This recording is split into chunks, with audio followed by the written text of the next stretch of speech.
ꯃꯌꯥꯝ ꯈꯨꯔꯨꯝꯖꯔꯤ ꯑꯗꯨꯅ ꯏꯪꯕꯤꯔꯤꯕꯁꯤ ꯏꯝꯄꯦꯛ ꯅ꯭ꯌꯨꯁꯅꯤ ꯔꯥꯖꯅꯣꯡ ꯊꯣꯡꯕꯝ ꯉꯁꯤꯗꯒꯤ ꯍꯧꯔꯒ ꯍꯥꯏꯕ ꯇꯥꯔꯦ ꯂꯥꯛꯂꯤꯕ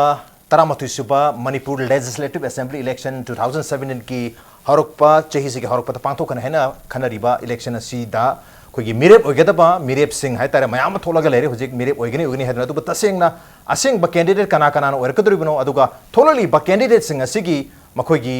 ꯀꯔꯤꯒꯤꯗꯃꯛꯇ इलेक्शन असिदा फाइट तौगदरिबनो करिगिदमक हंदकी 2017 की मणिपुर लेजिस्लेटिव असेंबली इलेक्शन असिदा सरुक यागदरिबनो हाइबगी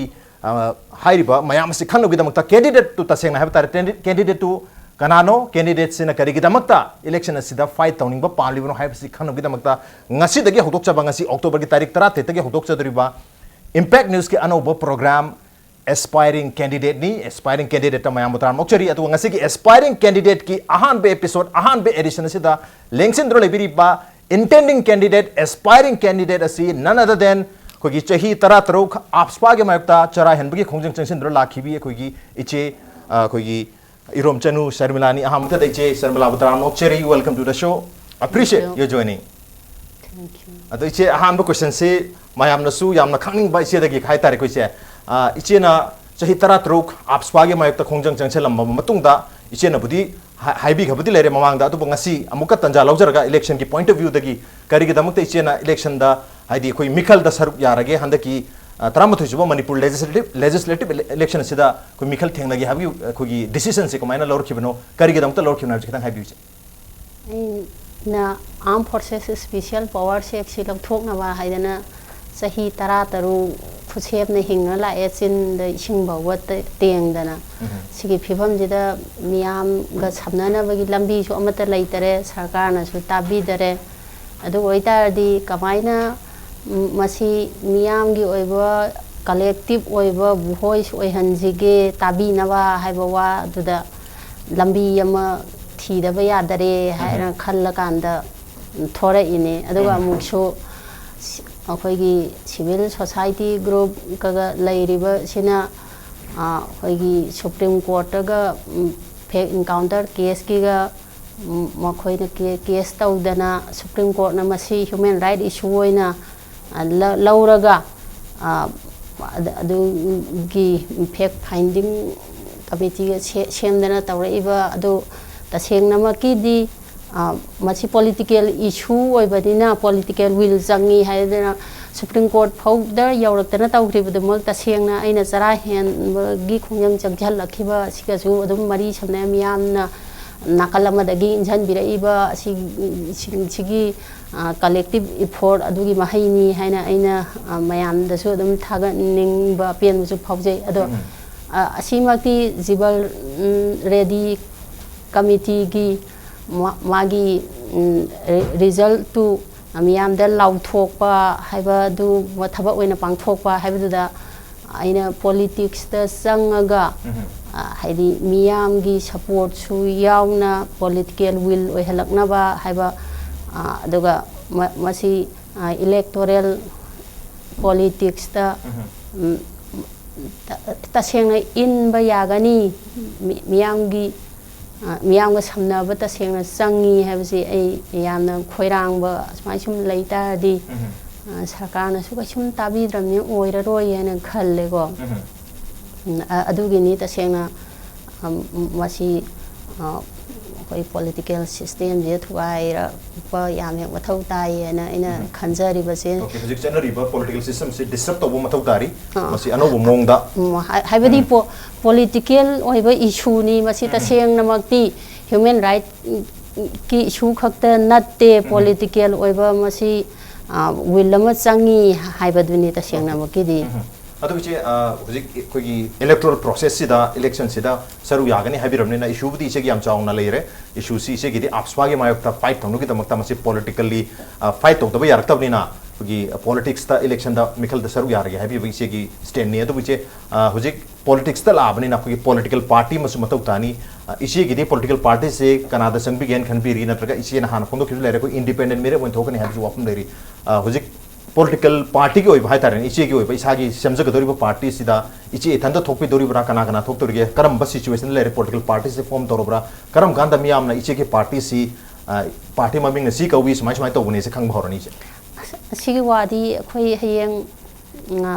ꯃꯅꯤꯄꯨꯔꯒꯤ ꯃꯤꯌꯥꯝꯒꯤ ꯂꯩꯉꯥꯛ ꯍꯧꯈꯤꯕ ꯑꯦꯁꯦꯝꯕ꯭ꯂꯤ ꯑꯍꯥꯟꯕ ꯐꯝꯕ ꯍꯧꯈꯤꯕ ꯑꯣꯛꯇꯣꯕꯔ 18 ꯁꯤꯃꯛꯇꯗ ꯑꯩꯈꯣꯏꯒꯤ ꯄꯥꯔꯇꯤꯁꯦ ꯂꯥꯎꯊꯣꯛꯇꯣꯔꯦ ꯔꯤꯖꯅꯦꯜ ꯄꯥꯔꯇꯤ ꯑꯃ ꯑꯁꯤꯗ ꯑꯩ ꯏꯊꯟꯇꯃꯛꯁꯨ ꯆꯣꯡꯊꯣꯏ ꯑꯩꯈꯣꯏ ꯃꯤ 10ꯃꯨꯛꯇꯤ ꯄꯨꯊꯣꯛꯄ ꯍꯥꯏꯕ ꯄꯥꯟꯗꯝꯗꯤ ꯂꯩ ꯑꯗꯣ ꯍꯧꯖꯤꯛꯃꯛꯀꯤꯗꯤ ꯀꯣꯟꯁꯇꯤꯇꯨꯋꯦꯟꯁꯤ 4ꯗ ꯂꯦꯞꯅꯕꯒꯤ ꯃꯤꯔꯦꯞ ꯏꯁꯥꯃꯛ ꯌꯥꯎꯅꯗꯤ ꯂꯩꯖꯔꯦ खिदंग हाइबी बया ग्रे करम करम कॉन्स्टिट्यूशन दे इसे ना लेके नो आई इसामक खक्तना खुराई केंद्रसु अदुवा सीएम इबोबिना लेप तोरिबा थवाल केंद्रसु लेपनबगी फिरेप लैरे अदुवा अखोई अतै हयेंग मक्सिदा अदुम मयामना अदुम उबिरनी हौजिंग अखोई मी अहुम अमदी अदुम तसेंगनमक थोरबा हाइबदुदी लैरे अदो मखा ताबा मयाम अमसु पुथोरखिनी ओके कैंडिडेट से होय हुजिक फोगी ओने अहुम दि लैरे ओके इसे ग मरी होइदुने बदुदी हुजिक हाइबदी न अतै लै मपानदसु लेपनी हाइबगी तसेंगना हेक हयेंगमक हेक अखोई थोरकदोइसिदी अखोई हम ओके इसे यावरगा हयेंगमक कोई अनाउंस तौगदरी पार्टी ममिंग मयाम द डिस्क्लोज तौगदबा अदगी पार्टी से करम मोंग मखल के पार्टी नो करी ऑब्जेक्टिव न हाइब मयाम से पार्टी की सिंबल न करी होगे तब ममिंग न करी हो तो हैब्सली हयेंग अक्टोबर के तारीख 19 है तारीख कोई मणिपुर पुंग अमा द्वाइद सु ओरबा याय हां ब मणिपुर असेंबली में फम गिबन मिसे मसदो इनिचे की पार्टी से मयाम द डिस्क्लोज तौर गया कुछ अदो इचे कोई इश्यूज है तर इचे न बुदी ताकपी खरे हंदक की एजेंडा है तार इलेक्शन की एजेंडा मियाम की इशू सी इसे ना फाइट दुसी आप्स पानी बुदी हाइबेरी अदबो कोई रिसेंट रिपोर्ट मयाम सिंग येंगनबु मतमदा नत्रग हुजिक लेरिबो पॉलिटिकल सिनेरियो सी येंगबु मतमदा हंदक की इलेक्शन की मरुइबा कोई इशू है तार एजेंडा से अयामना इनर लाइन परमिट सिस्टम की इशू इनरी अदुगा कोई टेरिटोरियल इंटीग्रिटी सुकाइबो यारो हैबगी वाफम अनिसु याम चावबो इशू इनरी इशू अनिसिदा कांग्रेस बीजेपी अमगा अमगासु हुनरी ngangnari chainari अदुगा मसी याम चावबा लेबाकी even every कोई वोटर सिंगी मिपुम खुदिमकी याम इमोशनल ओइबा इशू अमसु ओइरी at the same time development issue मयामसु मरु ओयन खनरी इशू उमसिना developmental issue अदगी ILP की इशू अमदी territorial integrity की इशू उमसिना हंदकी मिखल से की 2017 की मिखल से की क्वाइदगी चावबा एजेंडा से ओइननी हनरी अदु इसी गिति आपस्पागी एजेंडा खतंग चने यादोरिप्रा करी हैबिनिंग इसे अखोगी पार्टी की से प्रिंसिपल ददी love peace, justice, understanding haiba sidai sida base tawra kanda loina ma right to justice to all haiba sida oina la aga ko adum akhoi gi chi tasengna justice haiba sida yumpham tholakpa matamda ILP su APSPA su loina ma akhoi gi अखोई right की दमक तालिबा असी लोइना touch तौरकदोइनी अदुगा अखोई की तसेंग हेक तौगदबा आइना MLA अमा ओइना हाइदि minister अमा ओइना हाइबदुददी अखोई की होम विजिट सर्वे तौरकपा अदुगी मतुंगिना मियामगा समनरकाना तसेंगना मियामना पामिसि करिनो तसेंगना हेक मथौ तारिसि करिनो हाइबा अदुदा युमफम थोलकांदा अखोई फोकस तौरकनी अदबु जे अखोई हंतकी इकुई कुइदना हाइतारे इंडिया टुडे अमदी एक्जिस पोल एक्जिस अनीना सेम खिबा कोई ओपिनियन पोल हाइतारे कोई मणिपुर दगी लौखिबा कोई कॉन्स्टिट्यूएंसी हुंपु दगी लौखिबा पो कोई ओपिनियन पोल अमगी रिपोर्ट की मतुंगिना आपस्पासी हंदक चहीगी हंदकी मिखल से की हाइतारे हंदकी मिखल से की अचौबो इशू अमु ओइदे it is not a big issue in this election की दमक्तदी कोई ILP गुम्बा केनोगुम मसन ओय हारी तो आपस्पागी इशू सी इसे न मरु इन चीज हाइपेरी आपस्पा से पॉलिटिकली सॉल्व तो दबो यारो दबना मर मोदना कोई पॉलिटिक्स से संग बनी हारी तो आपस्पा से ददी मियाम की मिखल की वनी यंग मतम थारे कोई लेबा की लॉ एंड ऑर्डर यंग तार गदी okay AFSPA is very important to everyone अदबो as far as election is concerned कोई मिखल सी दे यंग तार गदी मिखल दती मयाम से या मना ILP की इशू गुम्बा टेरिटोरियल इंटीग्रिटी गुम्बा यंग नरी आपस्पा से कदाई फोबा रिलेवेंट ओय वेरियन खबी से कोई मिखल की पॉइंट ऑफ व्यू दगी मसिगी मतंग सिदती तसेंगना इसादा लैजरिबा पावर दुगी मतुंगिना सीजन नरकपा मतमदा अइना सही 13 फाउबो स्ट्रगल तौदना लाकपनिना तसेंगना अखोगी पॉलिटिक्स हाइबसी नॉन वायलेंट ओइबा सिस्टम अमदा लाहनबा हाइबसी द सु युमफम थोलगा आपस्पा सी इसामकी ओइनदि आई असिना मांजिन थाबदु पामबदुगी वानी अखोइगी नॉर्थ ईस्ट की ओइना लैरिबा अतई मखोइगी पॉलिटिकल ओइबा टीम सिंग पुन्ना अखोइ चटमिनरकांदा मसी तसेंगना कलेक्टिव ओइबा प्रेशर अमा सेंटर दा लाहल्लकांदा प्लेटफॉर्म दा जीवन रेड्डी गी मागी कमीशन की रिपोर्ट कैन रिजल्ट टू थांगतवा हाइबसिमा असिमा अइना तसेंगना इबुकनिंग स्टैंड लवी अदुगा लैपाकी हजिक तसेंगना मायोकनरिबा तौरिबा असिदा पॉलिटिकली तसेंगना सॉल्व तौबा याबा वा हाइबदी मियामगी अचौबा प्रॉब्लम अमु ओइदना अदुम स्ट्रगल तौबा प्रोटेस्ट हाइदना ताबीनबा यावदबगी मवोंगसे खितंग सीरियस ओइना लौरकांदा कलेक्टिव ओइबा करी तौबा याबा हाइबदी मियामगी लेंगाक हाइबदु लाबदी लोइनमक्सी ओइथोई हाइबा वादुदा अइ अचौबा सामा थम्मे ओके मियाम की लेंगा हाइबदी गवर्नेंस की वाफम लागादी इशू खदी मक्सी मरु ओइ हाइबनी मरमदुना हाइरिबा आपस्पा की इशू सिना मरु इबा इशू रगा अदुबा अतोप इशू सिंग से मरु इति हाइबन ते अदुबी इसे की दमक्तदी आपस्पा की खोंजंग से सही तरा तरु हाइदर आपस्पा की मायोक त सही तरा तरु हिंगक हाइबसी यामना क्लोजली इंटिमेटली हिंगक पुंसी मखलमनि मरमदुना मसी के दमक्तनी हुजिक ममांग धाना संजन की हाने खनबीर बिसी इसेना मरमदुना हाइरिबी इशू सिसु अदुमक मरु ओइ पॉलिटिकली मसे सॉल्व तो मथौ ता मरमदुना पॉलिटिक्स के संगपने हाइबी इसे की वाफम लरि अदुबु मखाता ने इसे की पॉलिटिकल पार्टी से के स्ट्रक्चर न कमाय तो उदरिबा इसे की इलेक्शन की स्ट्रेटजी न करम मोंग लरि हाइरिबी मयाम से इसे का खन जगे ब्रेक याम थोंजर के इंपैक्ट न्यूज़ में मिंगता दमले Impact News Super Prime Time, non-stop live broadcast from 6 p.m. to 9 p.m. daily. 6 p.m. Sunday Agenda Manipur. 6 p.m. Monday to Friday Manung Hutna.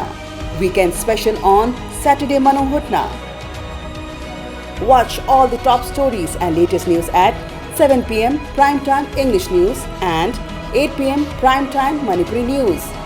Don't miss the non-stop live action from the studios of Impact TV from 6 p.m. to 9 p.m. daily. नुंगायरबा पाउजेल Manipur Sangai festival मनुंगदा Myanmar दा flight तोंगलुना कोइरुनबगी अचौबा खुदोंचाबा अमा KB enterprises न पिजरी नवंबर की तांग कुन दा चटखरगा तांग कुन तरुक ता हलकदबनी सुपनतगी एयर फेयर लिसिंग 15 का चमंगा दा म्यांमार दा चटपियु पैकेज की खुदोंचाबा सु फंगबिगनी अकुपा मरोल की दमक केबी एंटरप्राइजेस एमजे एवेन्यू इम्फाल दा कांटेक्ट तोबियु अखोगी मोबाइल नंबर दी 9862028656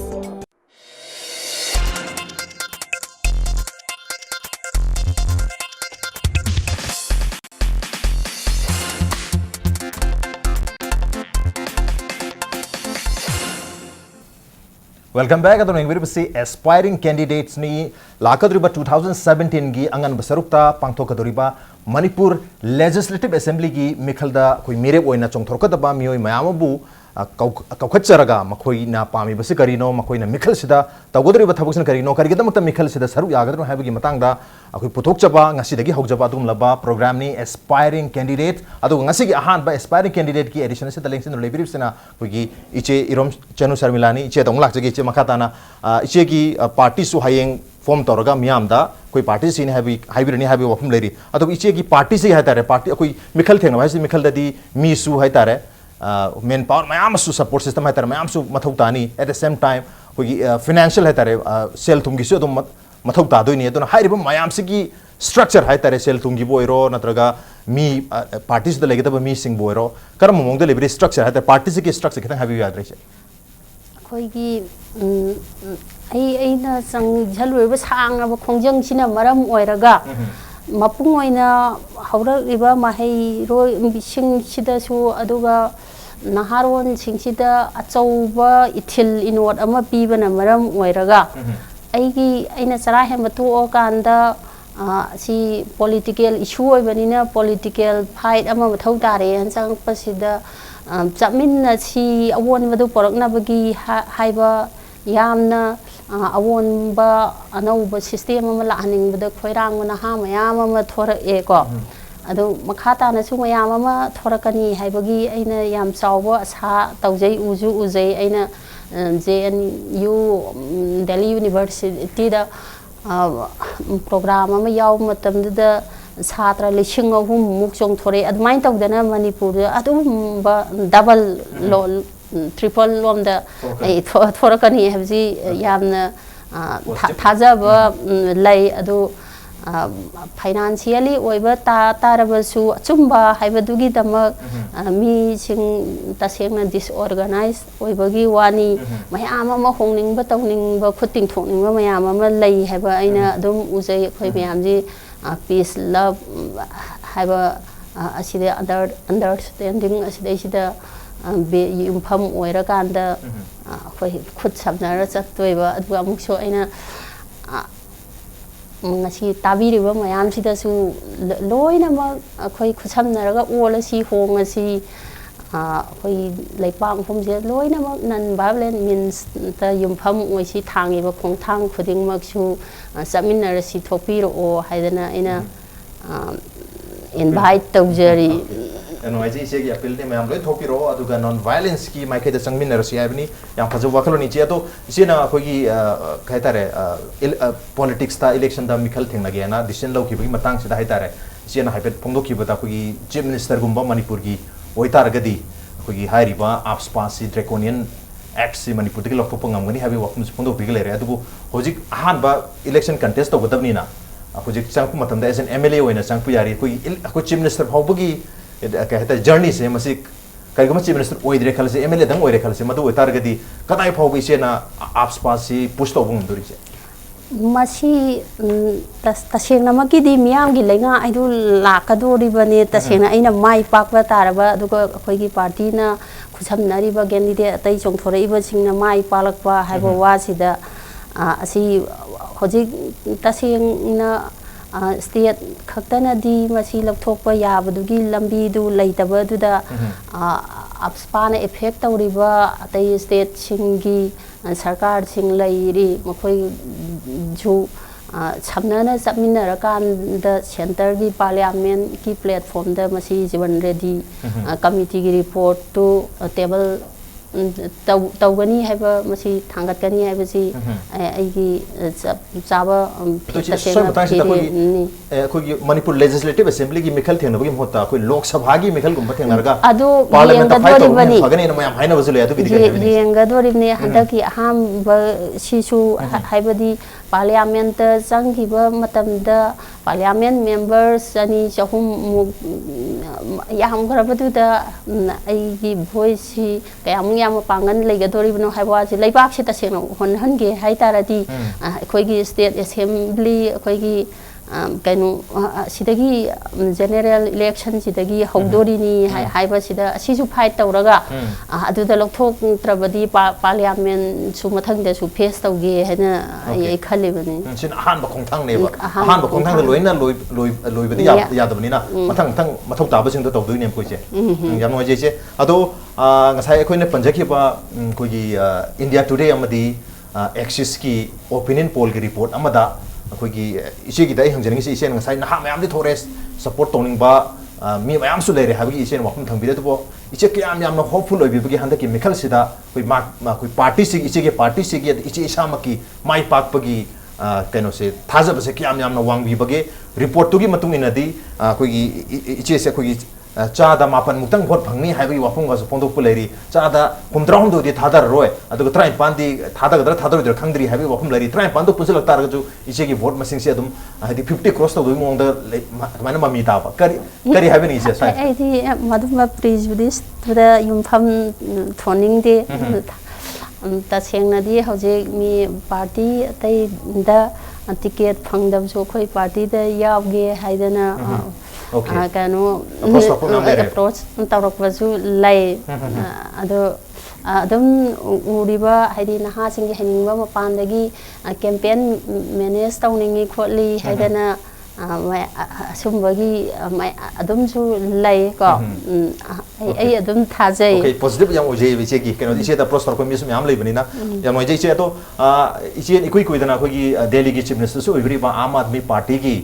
कन्वेनर होगी अरविंद केजरीवाल का इचे उनबीरुरे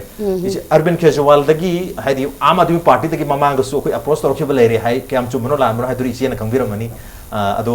आम आदमी पार्टी है मोगी आइडियोलॉजी से इचे sidagi inspiration lobi be wara karmano natraga Aam Aadmi Party dagi natraga Arvind Kejriwal dagi isena inspire ho jaba natraga isena wakhal chana jen khanjab se kari kari khan be sidi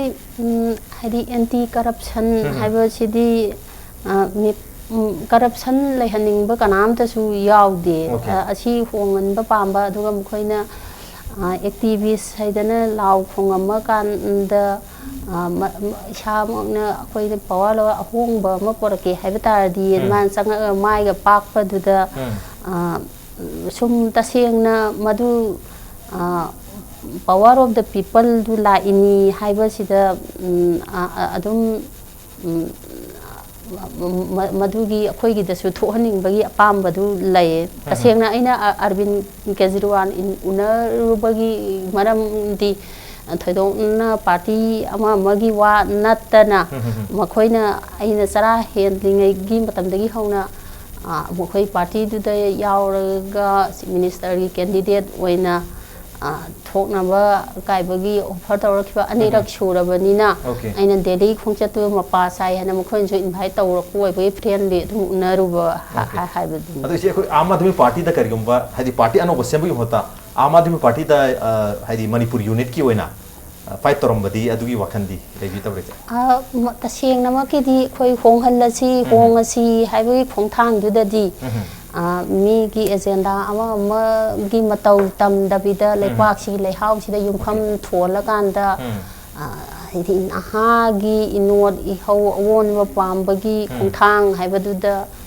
tasengna loina maksu sing tam loina inclusive oiba masi journey ama oina haura naba haiba du da isagi lehau da isagi problem mayam si problem mayam masak koi ta chana khangja banina mina khangbide mingondagi waiba principle adugi wan okay isagi ojaba principle da hodo phusina pai Manipur gi singtam ani mag loina mag yauba so makal gi isagi lehau di pudok chapa party tu isina pamjabadagi isigi ano party se lakto ni adu ji handaki mikal sida mayam na hainari basi adu hujik leri situation si na di apet oigado bosu mali basi fights so fights Congress versus BJP ni na mamana hoji Congress si koi chahi tara manga pal pagi am chauna pangan kal lena lenari at the same time BJP gi hatare maro ina Narendra Modi gi web se yam chauna lakpo Manipur ure mahi anauba hadi BJP da join to ba na traga Congress tagi to thoga BJP de sang pangasing asima BJP de sang da miga su am lere maro dana so maina Congress BJP gi am chawa fight ani fight ma battle ma oini na haina ri tanja sida koi iche gi party se gi na traga iche gi fight si karamba mongda yam success oini khanbiri maruina mayam se dum khana bada BJP daga yaura gadi na traga Congress daga yaura gadi fight si hena kan ga dong mali adu kari haibni ta chai matang hida aina miyam da appeal tawjaning badi ko akoi tasengna anauba hongba mapor asi na taseng he haiba taradi system jida koi modminna dana waminna da suffer tawminna dana som la iba sida hong asi haita di khoi cha dagi honga akhoi miyam gi lenga haibadu taseng lei matam da law khongi miyam tabi na bal leitri baje tani haibasi miyam khangmin na ba ama mathau tai na khalle ba khoi gi system jida mache ta department khuding makta sel yaudri ba makhai mathau taw tabgi mawong adu achum ba tawning ma mina khoi di pijaroi hai matam da mayam chanari ni haina mi du ngau ba tabagi mawong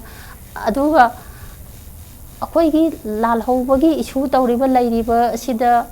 सरकार मसाना अदुम लाल होबसी अदुम सौगतना मोय percentage मखोइदा पीदना तौरीबा अदुम प्रजादी अदुम मयाइदे लेपनेबा अदु तसेंगना म नुंगदा सौगतइबदी सरकार सिनानेबा आइना लांगोल भौ चटपगी लंबी सिदा अदु की मति याम थीना फटखिदरे को याम थीना फटखिदरे अदु मोय हौजे भोट ममांग सिदा थिका तौरी मयाम गी मबु पेलहन्नबनी हाइदना हेक काबा मतमदा सांग्रबा सही मंगागी मखोइगी रेस्पोंसिबिलिटी दुदी मखोइ ममांगदा मखोइना थादरा हुजिंग हा मयाम गी मिट थाको थुपनबा मोइथेम तौरीबा सिदा थादगी बदुगी हंजना डबल ट्रिपल रोम दा दु लांगना बरोम दा सही मंगागी मथौसे मखोइ काउरे हाइबा अदुना आइना लैरिबा जगा दुदा एग्जांपल ओइना यामना लाइरबा मतै मनाव अंगांग सु याम ओइरिबा अंगांग मसा अनि मसु पोकपा को अदु अखोइगी पाटनीना लम्फेल पाटनीना अद्वाइदगी यंसांग नापी करी करा खरा थीरुरकांदा अदुगदो सामथोन माना कैथेन योलुरकांदा मचा अनिदो थाए नुपादुना हिंगोल सुये तवे अदुगा हे मतै मनाउगा हाइदि मैनेज तौब ngamdaba वाना हाइदि सुना चरा सेटपगी मवोंग लापदा खनाबा तौब मतमदा मी खनाबा हसि मतै मनाउ खनाबा हाइबसिदि फैमिली मैटर नि मसि मी खुद थिंजनदे हाइबा वादुददि लैबा इमांगदा करिगुम उना सिनाबा थोअबदि हाइबा थमोइदे हे पुंगमदा असि कमाइ थोइनो हाइबा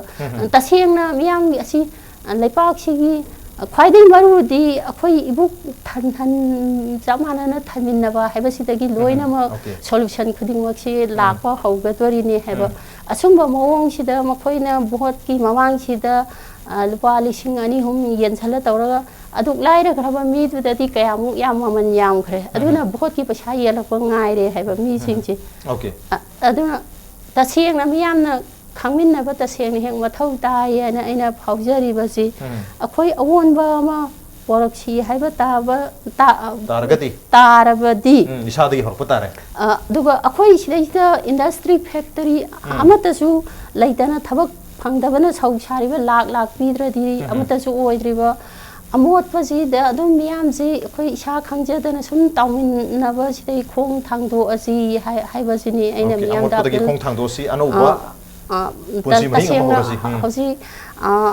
हाइदि फेक इनकाउंटर दा चाउना सेनाबा चौबो ऑफिसर सिंग ठिकादार वाला चौबो सिंग हजि पॉलिटिक्स दा चंगक क्रोर दा हजि तै हजि हैदर तौजे मीना चंगकना येंगी इमाइ पेमा अदो इचे अरोइ पनि इचे तंग जमी इचे कइनो अखोइगी इचेना अखोइगी चरा हनबगी खोंजंगसि लोइसलनी अदुगा मिखल लेपगनि हाबकी डिसिजन लरपसिदा थमोइ काइना खिबा हाइतारे यामनो पामना खिदबा हाइदि इलेक्शन दा लाकपसि मयाम खरम सुहाइनै अफब मीदी इलेक्शन दा लाकपसि खतंग वाइ आयाम मना फत्तब मी आतै लाई अदु इसेगुम अफबा मी अफबसि सिम भोट लेपसि खतंग वाइ हाइ वफुंग ज फोंदो नरि अदुगा इसेना भोट लेकुनि हाबगी डिसिजन लरपसि दा मयाम पेना दब मयाम सु लैरि अदुन इसेना भोट लेपसलाबनि ना हदक लेप तोरबनिना पेना दब मयाम सि इसेना करम हाइना कन्विन्स तौरगा हाइदि मतंगसिदा इन हाइजनिंग बजे आइदि रियल पोली डेमोक्रेसी जी अमुतंग खोय हंजन मिनरक्सी हाइबा वासिदा को मिपुंग खुदिंगमकी यूनाइटेड नेशन लेप डिक्लेयर तौबा ह्यूमन राइट्स हेडर मयाम मी खुदिंगमंग मानने हिमिनगदबनी हाइबा असिगी अचौबा मी खुदिंग राइट टू इक्वालिटी अदुगा right to happiness right to choice अदु राइट टू सस्टेनेबल लिविंग अखोय इसाना इरोमदोम लेप्सबा प्रॉपर्टी तानसनजबा असि लोइनमक लैरिबा असि मवोंगसिदा डेमोक्रेसी हाइबा वासिदा मिपुंग खुदिंगमकी राइट से इकाइ खुनना चत्तारदि मसिदा इस्दा मी खुदिंग अमना अमगी दस कुन नैनाबगी सु कैसुम मथौ तारोय अनेम अवांगसु लैरोय एंगोंदसु मा ओइबे माथि अदुनि हाइबा सु लैरोय समानना अइना मतिक चादा मतमदा अइ खुदांग पाइरा सिंधगदोइने अइना फमदुदा का मतमदा अदु चा अइगोंदा हेम तिक चाब लैबदो थांगतलकांदा चादबदो सिंधदोइनेबा अदु अइगी लेवल तगी मियोइबा मोइना हिंगिबसिदगी वांगनसु थांगलहनदे नेमनसु सिंधहनिंगदेबा नुंगसिबा हाइबसिना मियोइबा हाइबसिगी खोइ हिंगनिंगबगी महाव सि पीरिनेबा अदु नुंगसिबा हाइबसि पॉलिटिक्स हाइबा अदु अखोइना इथौ तौबा ताइबंग पानसि लिसांग सिंगना महाव यावना चटपा हाइबसिदा मीदुगी मरुमदा नुपा नत्रगा नुपी अमा अदुम ngakloina leinarineba aigi pungningsina lekha tara matamda chingkhatpinaba nawangna matamda namdhapinaba masidi hauna saneba adu mipung khuni maki personal life su leibham su thoineba madu di masi leiba wa oina mathau ka sum taba nateba asina ka sum ta su so oina khalle miyamna ingonda lana mijeng phuna ubado aisi miyoiba moina ubiyu aigi loina mi फाउनर खुदिंग आइसु लोइना फावी इथौजे मपुंग फाना तौगे आइगोंदा ताइबंग पानबगी नुंगसिबा आइसिना आइगोंदा मथौ ओइना पीरा कांदा इथौ तौनाबा लिसांग सिना पामेबा पांदमसिमा fungi हाइबगी गोलसिमा उनाबा हाइबजी चटपसिदा मियामना सौगतपिनु यु आइसु मीनी असीन या नुआई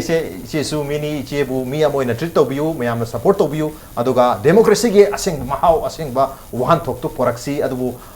change पोरके HYBE तार से change इसा दगी हरकतबनी अतो मी दगी हरकतब नते मरबदने जे सु चेंज पोरन गदम त थोलले मयाम सु थोपिरो होबि चे गी message C कलोना ngasi gi aspiring candidate ki thorom se matang swadal sin jaragi aduga ise na thorom se lengbi tan thorom se bathawa happy bigam te ise bu amuka na thara chopon dok cheri appreciate your joining masini ngasi gi aspiring candidate ki thorom koi masi gi thorom asi ningthau ka badagi na koi gi sagon sen phauba nungthil gi punga matam matamda live on sandok cha badu mathorom ni maramdana hayeng su hangchit su sagon sen mit phauba se leptana chayolom madan min marini aspiring candidate ta candidate among purun lakchani maramdana impact ni su meng ta